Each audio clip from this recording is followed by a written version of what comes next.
Hello and welcome to this week's look at action and stunts on film and television. How are you? Welcome to the weekend.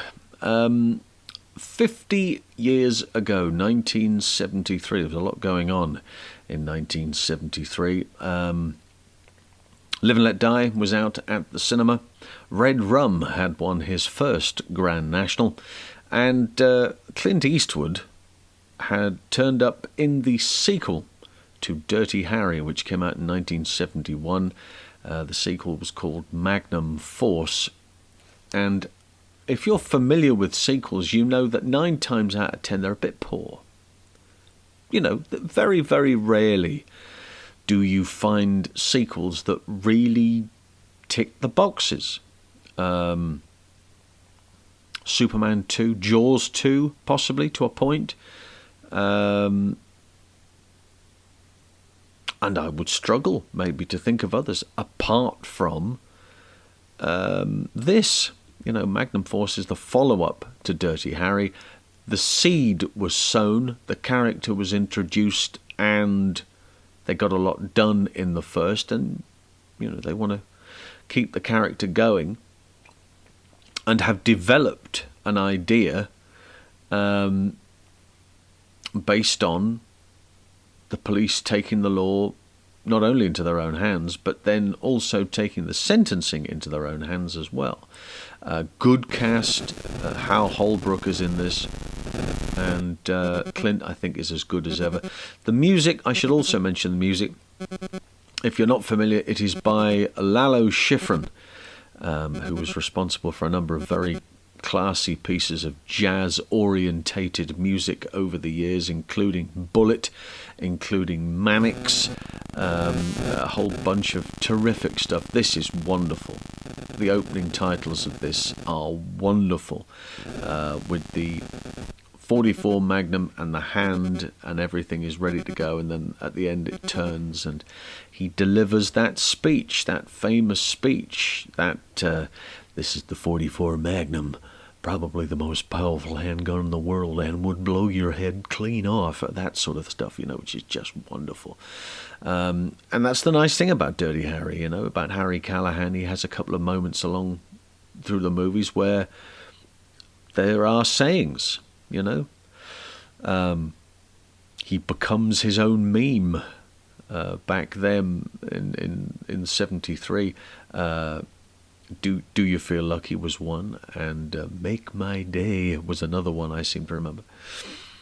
So You're Shit Out of Luck, I think, was another one, and I can't remember. Was that Sudden Impact? Maybe. I think that might have been Sudden Impact.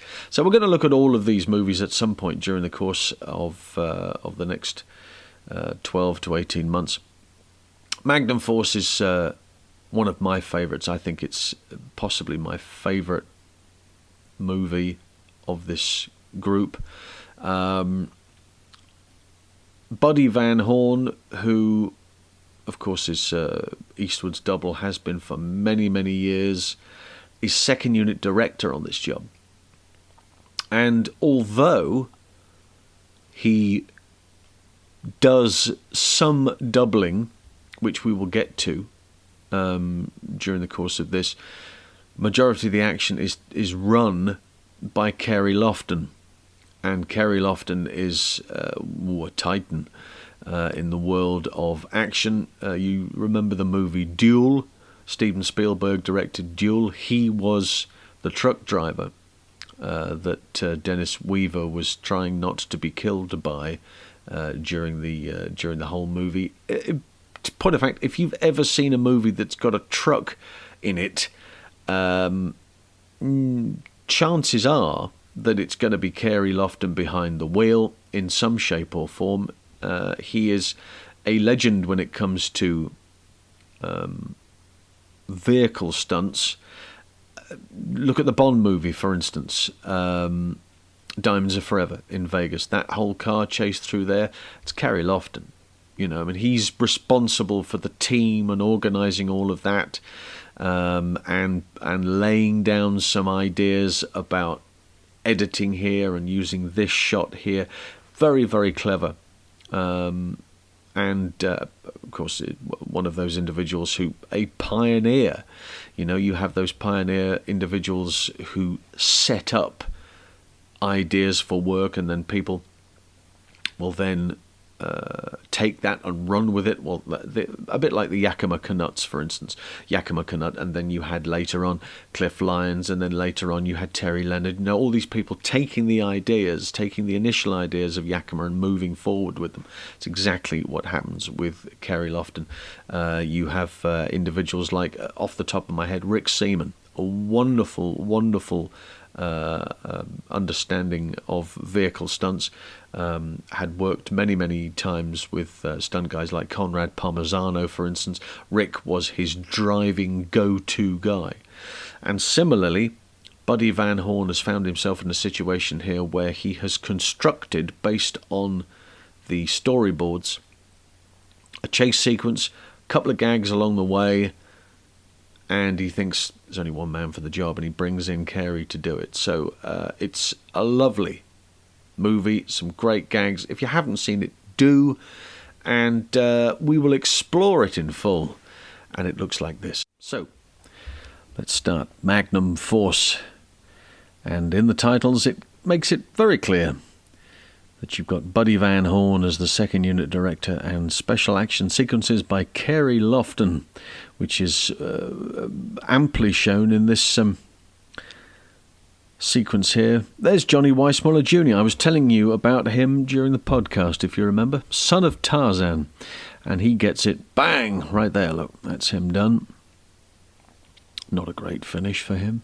Not his biggest on-screen moment, I wouldn't have thought. Watch this. Special word to the special effects team. There's a swab in the guy's hair. Look at that. It genuinely looks like he's had his head blown out. It's very clever. Good sequence this. Top of the stairs, there's a gunman. Harry spots him, takes a couple of pot shots. It is Chuck Hicks, stuntman Chuck Hicks. Watch the stair fall here. He's going to go backwards. We've explained this before. This is why going backwards is simpler.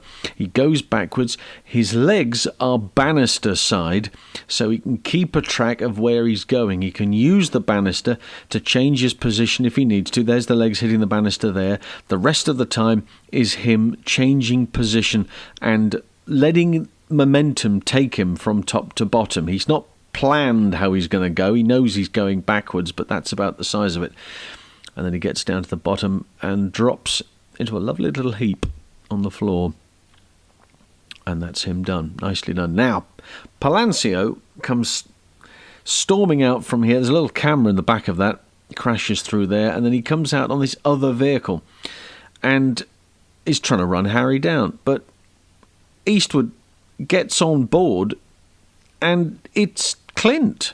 I mean, I'd like to dress it up. Maybe some of the long shots are not him, but this is very clearly Eastwood. He's, it's just not possible for it to be anybody else. He'll be wearing pads. He's probably got some thigh pads, knee pads. Under the jacket he's got elbows and back pads. But he is hanging on to the front of that vehicle, and that vehicle is being chucked about by another driving legend, Bill Koch, who's driving this particular vehicle on this occasion for CARY LOFTIN. But it's not, it's maybe going 35 miles an hour, maybe 40 miles an hour. That's bloody quick when you've got the star of the movie and the guy producing the picture. It's a Malpaso production, which is one of Clint's. Then there's the exit. He's got to do the dismount, and he's probably standing on that and leaping from it. There's the back pads, you can see those quite clearly, and he's going through the cardboard, through the edges. There's the curvation of the back pads there, and it's Buddy Van Horn doing the remount, so, and he's the second unit director, but he is also a superb double. This is very clever too, look. Let's take another look at it. As he drives up, gives the impression that his head's been taken off, but the stuntman's clearly there. I think that's Everett Creech. If anybody knows different, tell me otherwise. The store shooting sequence, got a bit of behind-the-scenes stuff here as well. There's the camera dolly coming this way, and then the shots from the other side. And again, a nice little way that they've managed to get everything together, and the padding its boxes all at the back. These are the actors. These are not stunt people. And that's very good. I like that enormously. Nice little sequence. Next is the car bike chase. This is the back end of everything. And this car being thrown about all over the place. Again, CARY LOFTIN, he's chosen for this project on the basis of his wonderful ability with vehicles. Cars, motorcycles, and San Francisco. It's not bad, is it? You're always going to have those jumps at the top of roads, swinging the car about, going left, so he swings it far right, brings it all the way around the other side. Another jump at the top, and the motorcycle too. ND driver there in the yellow car, nondescript stunt person, but somebody who needs to be there to bring that car safely through the sequence. Stunt people up here as well. Car comes through and they're diving off there with the motorcycle the other side, getting out of the way, the old fruit and veg routine, and then buries the car the far side. Bike disappears out through the corner. Nice little dismount. If you're listening to the soundtrack on this, you'll notice that when they do get onto gravel, there's still tyre squeal, which always bothers me slightly. Your man contacting for backup now. And this is the back end of this chase. Harry throwing the car into the dock area. Motorbike en route. And again, having an ability to be able to throw it about. Clint did a lot of this himself. He did a great deal of this on his own. And he's now got to here when he dumps his boss who was next to him. And now he's going to try and drive back for the motorcyclist, cut him off at the shortest possible point. Hopefully not expecting him. Spins the car around. Take a clever look here, because in the behind the scenes stuff, the car comes around the corner and then there's a separate shot with the camera crew in the boot. These boys will have drawn short straws, I imagine. That's very, very good. You wouldn't get that today. Driving towards the motorcycle. It's chicken time and a dummy's used. Now, this will play close attention later on, because there's a couple of moments where a dummy's used peculiarly. Take a look here as well. There they go, they're bailing. This is brilliant. Motorcycle jump, and then a bigger jump, which has... Look, I've slowed this down. Watch the positioning of the bike. It goes up, and look at the head. The head, the rider goes... It's almost vertical. It goes all the way back. I'm not convinced that is actually somebody on that. The positioning of that bike means the landing would be absolutely appalling, but then they cut in this landing, which was the previous landing, and I think that's Ronnie Rondell. Again, tell me if I'm wrong, but I think that's right. And then the moment that a lot of people have been waiting for, it is Dar Robinson arriving, doubling for David Soul.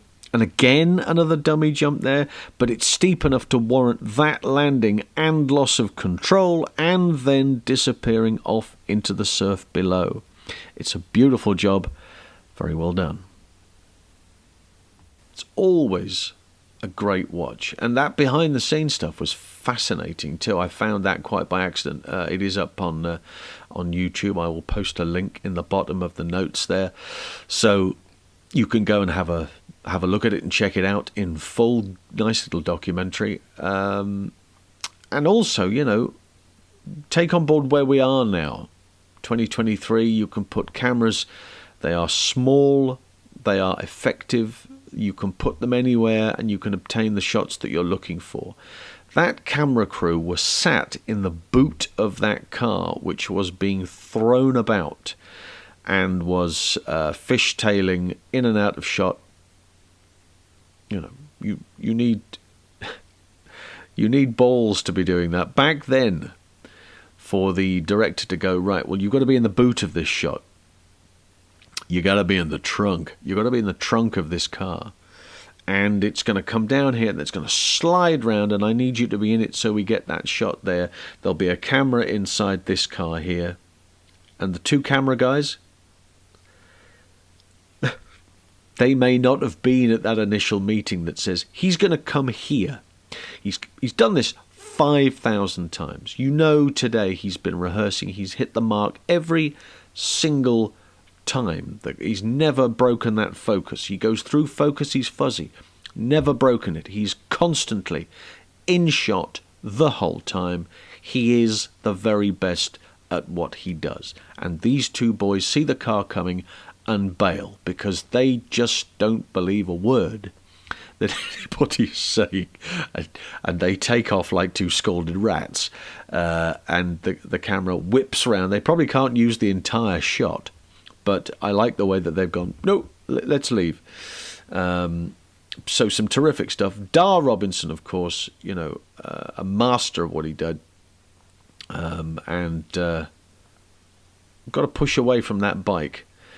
And he's in full costume. He's got a wetsuit on underneath, but nevertheless he's in full costume, and he has to try and pitch himself. And then not only that, once you hit the water, then there's got to be a boat come out and pick you up, because you're not expected to then swim back to wherever the hell he was and climb up the ladder. So all of that, it's wonderful. It's absolutely wonderful. The other thing there, of course, noting was those dummies. The one where he drives headlong into the police officer, that's a dummy on a motorcycle. And the success of that allowed them to then use it for one of the motorcycle jumps, which was very weird. And then they just they splice it with the landing of the previous jump, which of course was only a very short height, not very tall, big at all. It's very weird. Anyway, the stuff they did back 50 years ago compared to what they do now, and it still stands up, and fair play. So I hope you've enjoyed that. If you haven't seen it, go see it. What are we doing next week? We are back to top 10 lists. Next week, we've had a few weeks off. We're going to do more Bond, more James Bond, everybody. Another fan comes along. The guy's name is Vinnie Harris. He's a Bond fan, and he knows a thing or two about the subject matter. He's excited about the action in the pictures, and we want to find out why this appeals to him. And there'll be an email address in the bottom there. And again, I say to you, I've had a number of responses, and this could be an ongoing thing because we've got plenty of people on board. But if you think, yeah, okay, I could do this. I could chat with John about the action on Bond, my favourite stunts, and why, then drop me an email. Email address behindthestunts007@gmail.com, and it's in the notes if you want to click on it, copy it, paste it, do what you need to do in order to get in touch.